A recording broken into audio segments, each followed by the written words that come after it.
سحری میں یاد رکھو ایک اختلاف ہے علماء کے درمیان،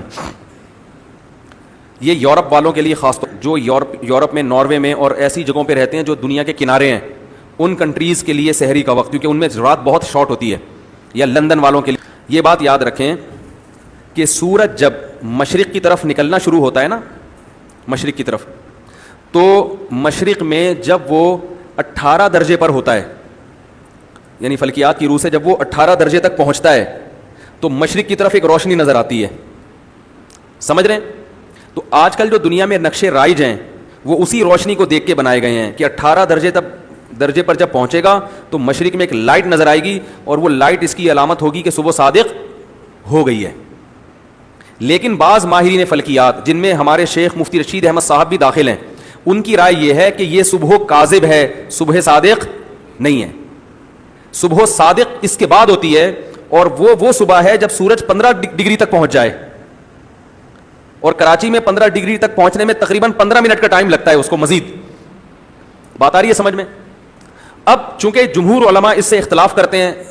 لیکن پوری دنیا میں ایسے علماء موجود ہیں، پاکستان میں مفتی رشید احمد صاحب تھے، عرب میں بھی ہیں، ان کا یہ دعویٰ ہے کہ یہ جو نقشے بنے ہوئے ہیں 18 ڈگری پر، یہ نقشے صحیح نہیں ہیں، بلکہ صبح صادق ہوتی ہے 15 ڈگری پر۔ بات آ رہی ہے سمجھ میں یہاں تک؟ لہذا جو ٹائم لکھا ہوا ہے نا، ابھی کراچی میں صبح صادق کا ٹائم کیا چل رہا ہے؟ 4:23، تو وہ جو نقشہ ہے نا اس کے مطابق ہے 4:38 آج کل جو چل رہا ہے، یعنی تقریباً 15 منٹ کا فرق آ گیا۔ تو یہ بڑا اختلاف ہے علماء کے درمیان۔ تو چونکہ ہم سحری اگر آپ جلدی بند کر لیں تو بھی روزہ تو ہو جائے گا نا، کیونکہ مفتی رشید احمد صاحب یا اور جو کچھ ماہرین فلکیات ہیں ان کی رائے یہ کہ صبح صادق کا وقت مزید رہتا بھی ہے، تو آپ نے اگر سحری جلدی بھی کر لی تو وہ چلو زیادہ جلدی بند کر لیا تو روزے پہ کوئی فرق نہیں پڑتا، لیکن رف وقت بہرحال رہتا ہے۔ تو اب دونوں ایک اختلاف ہے، چونکہ اب یہ اختلاف چونکہ پھیل گیا ہے، سب کو پتہ چل گیا، تو اس لیے مجھے اس پر بات کرنے میں کوئی حرج نہیں ہے۔ تو دونوں طرف اہل حق علماء ہیں، مجھے یہ اس رائے پر پورا شرح صدر ہے 15 ڈگری پر، اور میں ہمیشہ روزہ، میں نے آج بھی روزہ 4:38 پہ بند کیا ہے، میرا 20 سال سے یہ معمول ہے، کیونکہ مجھے شرح صدر ہے، لیکن میں آپ کو مشورہ نہیں دے رہا کیونکہ جمہور علماء بہرحال اس طرف ہیں، تو آپ کوئی ہمارے مقلد تو ہے نہیں، اور تقلید کرنی بھی نہیں چاہیے آپ کو، کیونکہ آپ کے لیے تو دونوں طرح کے علماء برابر ہیں نا، وہ بھی اہل حق ہیں اور یہ بھی اہل حق ہیں جو اختلاف کرنے والے۔ دارالعلوم کورنگی کی رائے یہ ہے کہ نہیں 18 درجے پر ہوتا ہے، اور ان کو اس رائے پر بہت اطمینان ہے، ہمیں اس دوسری رائے پر اطمینان، تو اس اختلاف سے ڈرنا نہیں چاہیے، علماء میں چلتا ہی ہے۔ مجھے اس رائے پر اطمینان اس لیے ہے کہ آپ اگر نیوٹرل ہو کے کسی گاؤں دیہات میں جائیں اور آپ کو دونوں کے اختلاف کا بالکل بھی نہ پتا ہو کہ 18 کیا ہوتا ہے 15 کیا ہوتا ہے، اور کسی سائنسدان کو بھی نہ لے کے جائیں، بالکل نیوٹرل ہو کے کسی گاؤں دیہات میں کسی فرد کو جا کے پوچھیں کہ صبح صادق کس وقت ہوتی ہے، جو ہمیشہ سے مشاہدہ کر کے روزہ رکھتے آئے ہیں،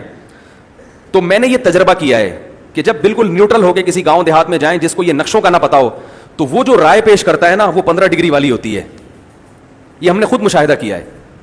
یعنی بالکل نیوٹرل ہو کے ایک عامی آدمی سے جس کو ان نقشوں کا نہیں پتا، بلکہ وہ ہمیشہ سے گاؤں دیہاتوں میں مشاہدہ کر کے صبح صادق کر کے آ رہے ہیں، تو وہ صبح صادق اسی کو قرار دیتے ہیں جو 15 درجے پہ ہوتی ہے۔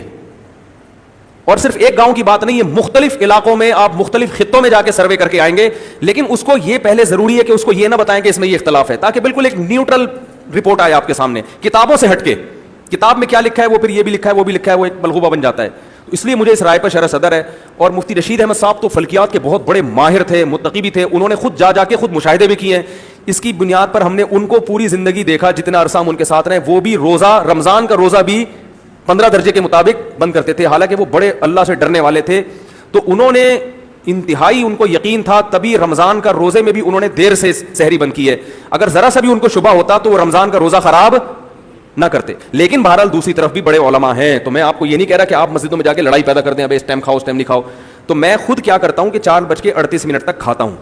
لیکن پبلک کے سامنے جب میں بیٹھتا ہوں تو میں اسی ٹائم پہ بند کر دیتا ہوں جلدی، کیونکہ اب آپ ہر ایک کو یہ ڈیٹیل نہیں بیان کر سکتے، اور لڑائی ہوتی ہے، اختلاف ہوتا ہے، لوگوں کے جذبات سے نہیں کھیلنا چاہیے، لوگوں کو کیا پتہ ہے اختلاف کا، تو عوام کے سامنے جمہور کی رائے پر عمل کرتا ہوں، لیکن جب میں خود اخپل طریقے سے سحری کرتا ہوں تو چونکہ مجھے اس پر 100% شرح صدر ہے تو میں دیر تک کھاتا ہوں، کیونکہ مجھے 15 ڈگری پر 100% شرح صدر ہے۔ لیکن آپ کو میں یہ مشورہ دیتا ہوں کہ آپ کہیں عوام میں اختلاف نہ ڈالیں، آپ کو جس عالم کی بات پر اعتماد ہو آپ اسی کو فالو کریں۔ نماز میں بہرحال یہی کہا جاتا ہے کہ احتیاط اسی میں ہے کہ تھوڑا لیٹ پڑھی جائے، نہیں آ رہی بات؟ یعنی نماز جو ہے وہ 15 درجے کے بعد. تو اب یہ جو ناروے جرمنی وغیرہ کے علاقے ہیں ان میں راتیں بہت چھوٹی ہو رہی ہیں رمضان میں, تو ان کو ہم کہتے ہیں, گنجائش دیتے ہیں کہ 15 درجے پر عمل کر لیں, کیونکہ 18 پر عمل کرنا ان کے لیے بہت مشکل ہے. تو یہ 15 درجے والے قول کو لے لیں. اس طرف بھی بڑے بڑے علماء ہیں, تو یہ اگر 15 درجے کے قول کو لیں گے تو ان کے لیے اس میں آسانی ہے, جس پر مجھے کم از کم شرح صدر ہے, لیکن دوسرے علماء کو دوسرے قول پہ شرح صدر ہے, تو وہ بھی اہل حق علماء میں سے ہیں. تو اگر پھر بھی کوئی نہیں کرتا تو بھی ٹھیک ہے, لیکن ایک عالم کو اس کی تو گنجائش ہے نا کہ اس کو اگر کسی قول پہ شرح صدر ہے وہ بیان تو کر سکتا ہے نا. تو اگر ایسا نہ ہو کہ کسی دوسرے عالم کا بیان آئے اس کے خلاف اور وہ کہیں ہمیں اس پہ شرح صدر ہے, تو کوئی پھڈا نہ کھڑا کر دیں. ان کو شرح صدر ہے تو ان کو ٹھیک ہے. دیکھو امام ابو حنیفہ کو اس پہ شرح صدر ہے کہ امام کے پیچھے فاتحہ نہیں پڑھنی چاہیے, اس پہ شرح صدر ہے کہ پڑھنی چاہیے. تو ہمیشہ سے اختلاف چلا آ رہا ہے, تو کیا ہو گیا؟ وہ جس کو ہے وہ پڑھتا ہے, جس کو نہیں ہے شرح صدر وہ نہیں پڑھتا. تو پھڈے بازی غلط چیز ہے, اور اختلاف پیدا ہو جانا یہ کوئی اتنی بری چیز نہیں ہے.